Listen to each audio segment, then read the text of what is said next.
या बुलेटिनच्या सुरुवातीला एक मोठी बातमी। आगामी महापालिका निवडणुकीमध्ये अनेक बदल बघायला मिळणार आहेत। महायुतीचे नेते एकमेकांच्या समोर उभे टाकण्याची शक्यता आहे। याची एक झलक ठाण्यामध्ये बघायला मिळाली।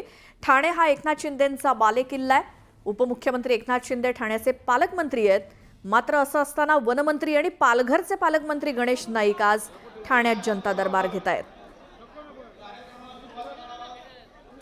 तर ही थेट दृश्य गणेश नाईक यांच्या जनता दरबाराची आज ठाण्यामध्ये म्हणजेच उपमुख्यमंत्री एकनाथ शिंदे यांच्या बालेकिल्ल्यात गणेश नाईकांचा जनता दरबार होतोय।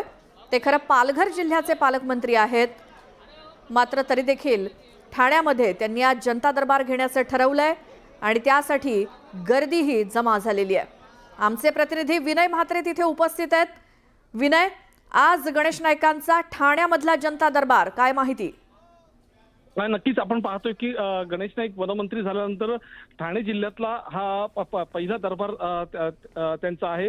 यापूर्वी त्यांनी नवी मुंबईमध्ये जनता दरबार घेतला होता, त्यानंतर पालघरमध्ये जिथे ते पालकमंत्री आहेत पालघरचे त्या जिल्ह्यात त्यांनी दरबार घेतला होता। परंतु ठाण्याचा जिल्हा संपर्क नेते ते झाल्यानंतर त्यांचा पहिला हा जनता दरबार आहे। परंतु राजकीय दृष्ट्या या जनता दरबाराकडे संपूर्ण राज्याचं लक्ष लागलेलं आहे, कारण नक्कीच हा जनता दरबार च्या माध्यमातून भाजप नक्की काय साध्य करायला बघते, गणेश नाईकांच्या माध्यमातून भाजप नक्की काय साध्य करते याकडे सगळ्यांचं लक्ष लागलेलं आहे। आज सकाळपासूनच हे जनता दरबारामध्ये प्रचंड मोठ्या प्रमाणात नागरिकांनी गर्दी केलेली आहे।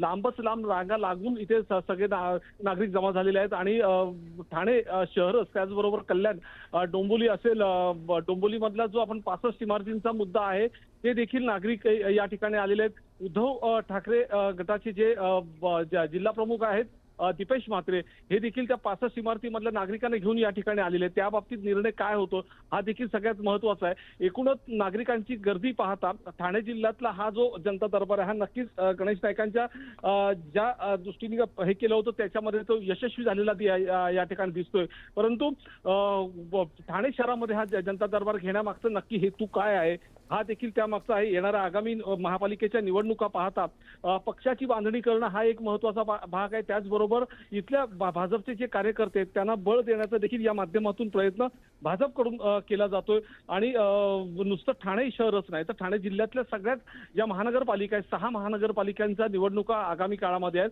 त्या दृष्टीने देखील हा जनता दरबार महत्त्वाचा ठरणार आहे। अगदी बरोबर आहे विनय, धन्यवाद या सगळ्या माहितीसाठी।